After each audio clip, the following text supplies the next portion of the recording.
大家好，2024年7月12日，这是石垣岛西表岛这一趟出差的第4天。那早上呢，当然先也是去晨跑，然后跑完以后呢，就到附近的超市，应该是说它是一个简单的卖店，然后买了早餐。那很重要，就是也是要买今天的午餐，就是顺便买一个面包这样子，跟昨天一样。那再来呢，就准备开车前往我们这一次到西表岛出差的一个重头戏，就是这个非常著名的瀑布Pinasara 瀑布。这个瀑布呢非常重要，如果有看到这个西表岛旅行的一些照片的话，通常都是在瀑布的这个顶端拍照，往下拍，然后看到整个河流。那我们现在走进来，停好车走进来后，看到有划船的人，这样子非常有趣明明就是登山步道，怎么会有这个划船的人呢？原来刚刚在这个岔路这里有这个一个步道分岔，这里呢就是非常重要的一个行程。通常很多来旅行，那我们当然是来工作调查的。来旅行的人他们会在这边，然后参加这个旅行团的一个套装组合。就是呢，从这个地方，然后搭船，坐着独木舟划船，逆流而上，往上游移动，然后最后到瀑布的这个下方，它可以一路滑到瀑布的下方。那在瀑布的下方会有一个岔路，从那个地方换乘路，然后走到瀑布的上方这样子。那我们今天的则是，当然我们是要来工作的，一直要强调我们是来工作。那我们呢，就是要走这个陆路，然后爬山上去，就是高绕上去然后一样就是绕，最后呢一起在这个瀑布的这个上方汇合，跟刚刚的这个划船的人一起在上方汇合。还蛮有趣的，因为其实呢，刚刚已经看到有一些游客已经拿着这个船桨出来了。其实这个时候时间还非常的早大概才8点左右而已，就8、9点就已经有人下山了。其实划船上去的时间比起我们用走的其实是快蛮多的。那我们这个走起来呢，可以看到这个。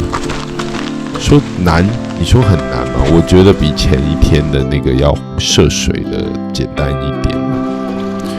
那说简单的话，它其实在很多地方都上，难度也是有的。那最重要的就是在这个西表岛这里它这个在爬山的时候呢，它有一个很重要，就是它非常的闷热，就是热带雨林的那种闷热感觉，让你呼吸都不是很舒服我觉得这才是它整个山难的地方。那走在这条步道上呢，绝对会被这个长得一片片大木板的树根吓到，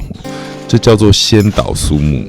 西表岛因为常常有台风，加上土壤很薄，那树木为了不倒下去，就会演化出这种像屏风一样的板根来支持它的身体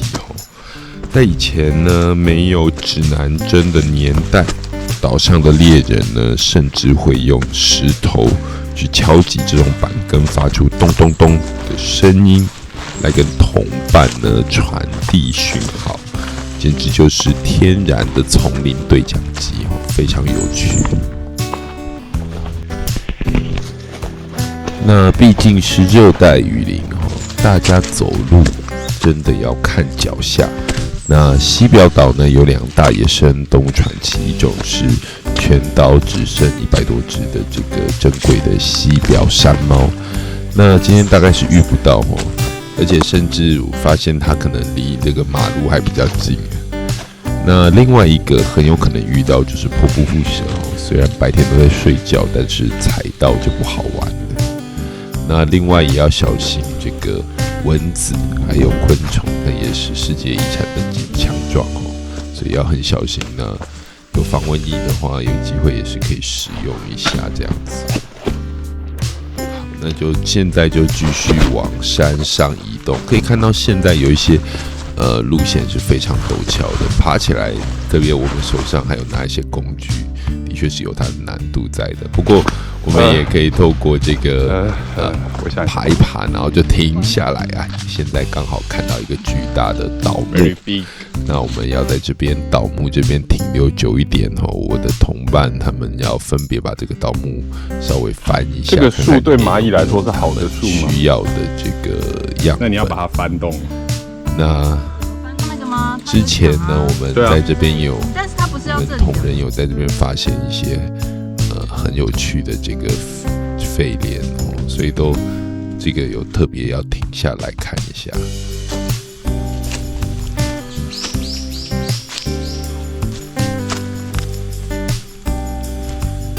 哦，这个树还蛮壮观的。好，继续往下走。我这个回来才发现，这个镜头当时在拍的时候还蛮长，对着下面的路面在拍的，因为其实需要花点时间专注在路线上，所以这个镜头没有办法很好的去固定这个方向。小心哦！我们这个实验室做蛮长久的这个冲绳的调查。然后再做很多生物地理学的研究，我们就发现，像本岛跟冲绳本岛，跟这边就是西表岛、石垣岛、爬虫山群岛这边，它其实是有蛮明显的这个不同的物种，是蛮明显的不同。所以其实这些生物地理学都是很值得、很有趣的一个题目。在这个我们说东洋的这个亚马逊哦，它其实有很多植物是。值得就是大家去看的，像一个笔筒树，很难想象笔筒树，或者是我们在这个森林里面的苏铁，是野生的苏铁，都是这边很值得看的一种植物。那在西表岛呢，这个笔筒树甚至可以长到3-4层楼高了，所以当你走在下面抬头看这个巨大的蕨类叶子遮天蔽日，就好像走在这个阿凡达的潘多拉星球，或者是侏罗纪公园的那种非常有趣。那另外呢，像西表岛现在是世界自然遗产，那大家都抢着来去看它的这个自然景色。但是其实呢，在2次大战之前呢，日本人把这边当作是就像是死神之岛一样。为什么？因为呢，这里呢以前有非常严重的疟疾。以前这边其实有古老的村落，但是因为疟疾太可怕，很多村子最后全村都死光，或者是被迫这个废村。在我们像这样子，我们走的步道，在以前可能就是当地原住民的一个路。后来到这个明军治理的时期，才用这个药剂去做一个扑灭这个疟疾，所以西表岛才会比较有办法让大家来这个观光这样子。那另外还有一个小故事可以跟大家分享。西表岛其实跟我们台湾其实也是一个很重要的一个血泪史，大概在1930年，西表岛的矿，所以就是日本政府有照顾大家的那当然环境非常的前辈的客服。好，那现在呢，已经终于爬到了这个山顶，就是这个非常重要的山顶的瀑布。那这里个划的划船的那些人呢，就是他们会在接近瀑布的地方，然后会把船停好，然后最后就是爬到这里来跟我们在这里汇合，所以会看到我们有一些人呢装备上是穿的比较像爬山，那有些人会穿的短袖短裤非常轻便的样子，鞋子也不太一样，非常的有趣。那我们现在在这个大型石头上面走的时候，其实要很小心哦，因为有些石头它可能有泡过水，所以它下面可能会有一些青苔，所以看起来还好，就走过去就滑倒这样。那我们现在呢就在石头这边稍微休息一下，然后找一个空旷的地方，然后简单吃一下我们带上来的这个午餐，是选择带一个蛋沙拉的一个面包。靠北哦，然后现在走到比较前面的地方拍照。说起来，我们大概走了比一般人多了，可能有1倍以上的时间哦，因为中间走走停停，然后停下来采集这样子。那我的沙拉被压烂了。那大概我们现在这边大概是在这座55公尺高的一个瀑布的顶端了吼，踩在这个瀑布的边缘。然后水流在这个身边这样往下冲，虽然水量不会很多，那往下看就是一片一望无际的这个茂密的红树林。那远一点就有看到我们的这个大海跟泥岛。那这个刚刚那种闷热的感觉到了这个地方，就整个都让我们很凉爽，整个我们都烟消云散了。吹过了海风，那就准备。另外一个大挑战就是我们要原路下山了，这是真的有一种好累，想到就觉得很累哦。因为刚刚其实最重要还是闷热，那种感觉就是我们单看这个画面，可能大家没有办法有感觉，那个是现场是真的是呼吸起来都觉得热。那我的这个同伴呢，他们到刚刚那个大型倒木这边，就是待了蛮长的时间做这个调查他们有发现很好的这个结果。那刚刚前面有跟大家分享到矿工的这个故事那我就继续再讲一些，就是呢，当时呢，这个因为西表岛盛产煤矿了，所以这个日本政府跟中介就到台湾，然后跟瑞芳、基隆一带的民先说，去西表岛挖黄金赚大钱。结果呢，这些前辈说了实话，满怀希望到西表岛就一登陆，接单呢以为是黄金，结果其实是这个充满了疟疾毒蛇的这个恶魔丛林。他们被关在这个深山的矿洞，就像雨多两看看就在我们这条河的边缘，摄氏40度以上的这个地底进行高强度的猎人道劳动，然后没有药鱼，就是生病没药鱼，然后用鸦片来治，所以这也是为什么说这是一个血泪史。当时这里甚至被称为是绿色界。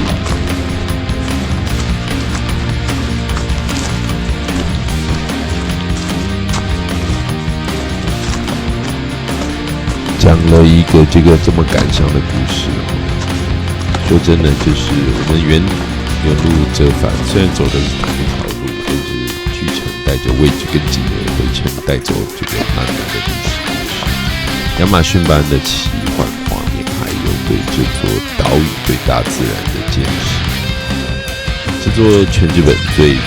粹、最不妥协的岛屿西表岛，给了我一个非常大的震撼。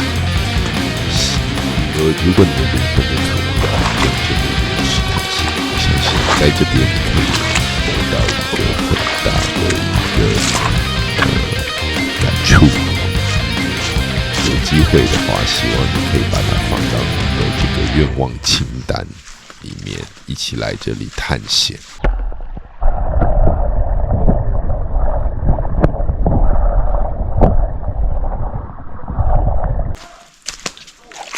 那大家还记得那个刚刚的那个板根那些树根，在哦，走的时候要小心哦。上山就算了，下山要很小心的，毕竟等一下一不小心滑倒，然后撞到什么的，这个要找医疗，实在是在这边实在是不是很方便。甚至如果在这个山里面受伤的话，要下来也要花很多时间。走到这个陆路的地方，天还很亮，怎么办？我的同伴们好像想要继续的去调查。刚刚是我的那个同伴，他手上就是前些日子他在石原岛调查的时候呢，就是被 tick 被皮咬到了。那过了2天后，他的手上出现这样一环一环的状况。不过他本人是没有发烧啦，所以我们知道他这个应该就是 tick 咬过的这个的一个痕迹。那比较担心就是说他的 tick 有没有带这个 tick-borne disease， 就是皮传的一个疾病。不过看起来后来回台湾以后是还好，然后我还帮他拿了他的那个 tick 回来做，就是拍照，然后做了一个这个科普的这个宣传。那再来呢，又回到第一天，这是那只 tick。那回到第一天的这个地方，简单采集了一下，然后呢，虽然天还很亮，然后我们就跑来吃晚餐了。刚刚先去这个港口看一看，然后再过来呢，我们就吃晚餐。这一家呢是我们前一天有来，但是没有开的一家店，然后它是南丰街 Terrace， 没关系 Hemi Terrace， 它在这个大园地区非常有名的一个餐点。它的建筑外观非常的特殊，就是纯白简约海岛度假的一个设计，这样子，所以我蛮喜欢这个地方。那南丰街呢，这个地名其实它是一个当时很多开拓者落脚的一个地区，这样子，然后吃了这个当地原产的食材。好，那结束今天7月12号的这个行程那最后我们还会在西表岛调查1天，然后就搭船离开这样子。那欢迎大家继续收看我们下一部的影片，谢谢。